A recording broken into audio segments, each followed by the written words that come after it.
Di mata dunia, Mesir kuno adalah peradaban agung. Sebuah kerajaan yang menjulang tinggi dengan piramida megah, raja-raja yang disembah sebagai dewa, dan ilmu pengetahuan yang melampaui zamannya.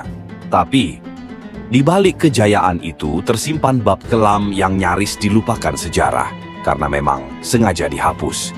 Ini adalah kisah tentang saat di mana Mesir, sang peradaban abadi, nyaris hancur oleh tangannya sendiri. Semua bermula sekitar tahun 2181 sebelum Masehi. Saat itu, Firaun Pepi II, salah satu penguasa terlama dalam sejarah manusia, akhirnya wafat setelah memimpin selama hampir 1 abad. Tapi, pemerintahan yang terlalu panjang itu justru menjadi malapetaka. Ia tak memiliki penerus yang kuat. Tak ada tokoh yang bisa langsung menggantikan kekuasaan absolutnya. Dan di saat itulah, kekacauan mulai tumbuh dari celah-celah retak kekuasaan. Mesir, yang selama ini dipimpin oleh satu suara ilahi, tiba-tiba menjadi negara tanpa kepala. Para gubernur lokal, yang disebut nomarch, melihat ini sebagai kesempatan. Mereka dulu tunduk pada Firaun, tapi kini, tanpa pusat, mereka mulai berambisi. Masing-masing merasa berhak atas tahta. Maka dimulailah perang saudara. Bukan antara dua kubu, tapi puluhan wilayah yang saling menyerang satu sama lain. Kota-kota yang dulunya makmur berubah jadi puing. Rakyat yang tak mengerti politik menjadi korban. Ladang-ladang terbakar. Sungai Nil tak lagi memberi kehidupan, tapi menjadi saksi aliran darah bangsanya sendiri. Dalam kekacauan itu muncul kemarahan yang lebih dalam. Pemberontakan terhadap simbol. Rakyat mulai menghancurkan patung-patung Firaun. Makam-makam para raja dibongkar. Relief-relief di kuil dirusak. Ini bukan sekadar perang politik. Ini adalah pemberontakan spiritual. Bagi mereka, Firaun bukan lagi dewa, tapi pengkhianat yang membiarkan tanah para leluhur tenggelam dalam penderitaan. Dan penderitaan itu nyata, karena setelah perang, kelaparan datang.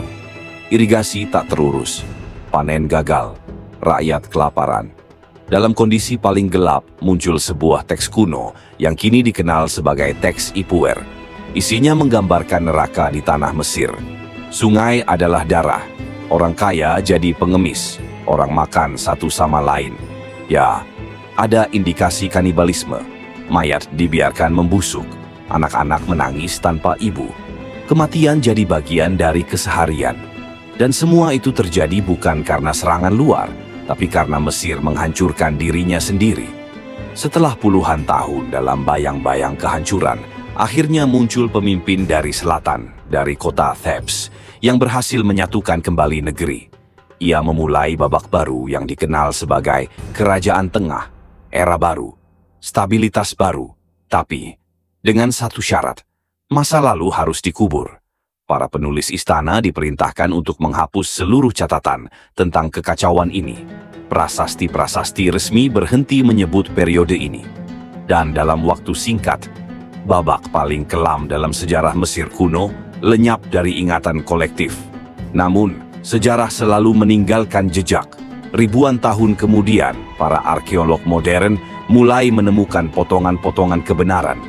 Makam-makam bangsawan yang dibakar, kota-kota yang tiba-tiba ditinggalkan, dan manuskrip yang berisi tangisan rakyat. Dari sana kita tahu, Mesir yang kita kagumi hari ini pernah berada di ujung kehancuran total. Bukan oleh musuh, bukan oleh kutukan, tapi oleh dirinya sendiri. Dan begitulah, sejarah Mesir kuno tidak hanya tentang kejayaan piramida dan keabadian Firaun, tapi juga tentang masa ketika kepercayaan runtuh, kekuasaan hancur, dan manusia terpaksa melawan dewa yang mereka ciptakan sendiri.